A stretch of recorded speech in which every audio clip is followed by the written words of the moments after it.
João 13, seu verso 7, a palavra diz: Respondeu Jesus e disse-lhe: O que eu faço, não o sabes tu, agora, mas tu o saberás depois. Aqui, né, irmãos, é uma palavra que conforta o nosso coração, né?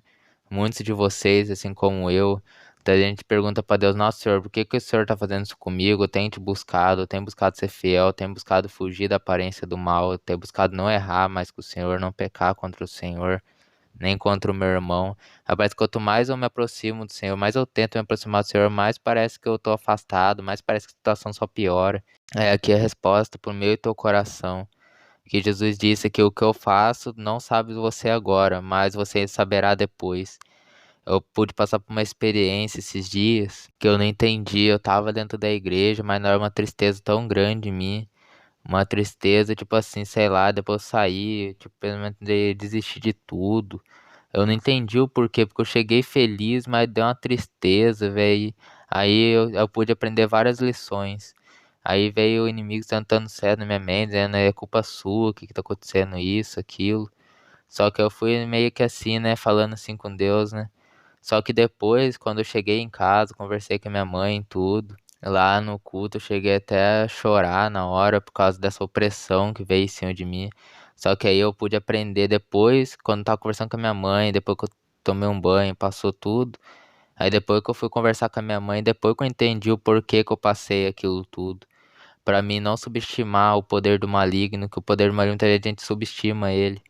Mas, irmão, se a gente não tiver debaixo da graça de Deus, irmão, se Deus permitir, irmãos, o maligno derruba, não importa se você tem 30 anos de igreja, se é fervoroso em oração, se Deus permitir, irmãos, a gente não consegue cavar o nosso braço, se Deus permitir, o inimigo derruba eu e você em 5 segundos. Que eu pude ver, eu pude sentir essa opressão, e com isso eu pude aprender a como é conversar com aquelas pessoas que muitas vezes estão com depressão, muitas vezes você fala, daí é frescura. Só que eu pude entender a opressão, o sentimento de culpa.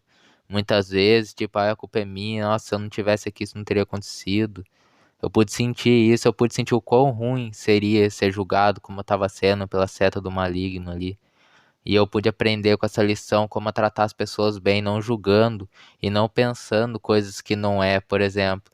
Ah, não vai dar pra mim fazer isso mais. Aí você já pensa por quê? Culpa de tal pessoa. Mas, irmãos, aprendi várias lições, então lembro. A escola do crente tem várias escolas, mas o deserto é a principal escola. Porque no sofrimento que a gente aprende mais, irmãos. É no sofrimento que muitas vezes a gente, 20 anos, a gente ora para Deus, Senhor, eu quero a tua presença, Senhor, eu quero voltar a chorar em tua presença, tô me sentindo duro. Aí quando aperta o sofrimento, você vê que tá tudo caindo. Você consegue chorar na presença de Deus, você ora com sinceridade de coração. Então lembre, o sofrimento que eu e você pode estar passando, a situação difícil, a gente pode não entender hoje. Mas mais para frente eu e você entenderemos que isso é para o nosso amadurecimento e para, como dito na Bíblia, para que através da consolação de Deus com o nosso sofrimento hoje, Deus vai nos usar para consolar outras pessoas com base na sua e na minha experiência com Deus. Amém? Vamos estar orando. Pai, muito obrigado por tudo.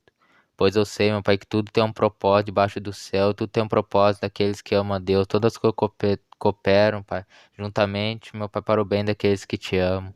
Pai, muito obrigado por tudo. Nos ensine a aprender as lições do sofrimento, as lições, meu Pai, de todas as coisas, meu Pai. Nos ensine, meu Pai, a saber que ainda que a gente não entenda o que está acontecendo, a gente venha deixar nas tuas mãos, porque o Senhor, meu Pai, sabe o tempo certo de fazer tudo. Na hora boa, na hora ruim, que a gente venha confiar no Senhor e saber que independente do que está acontecendo, mais para frente a gente vai entender. Pai, nesse momento eu oro por essa pessoa que está entregando a vida a Ti ou está voltando para os Teus caminhos. Peço, Senhor, escreva o nome dele, o nome dela no livro da vida, meu Pai. E que nunca mais venha a ser apagado, meu Pai. Cada sofrimento, cada luta, meu Pai, creio eu que foi para aproximar essas pessoas de Ti de novo, Pai. Assim como o Senhor nos aproxima cada dia mais, Senhor. Muito obrigado por nunca desistir de nós. E como um pai repreende o filho porque ama nos repreender, muitas vezes nos castigar, muitas vezes. Mas tudo não por ódio, nem por ruindade, mas sim por amor. Amém. Amém, irmão. Sei que essa palavra, Jesus te ama e Deus te abençoe.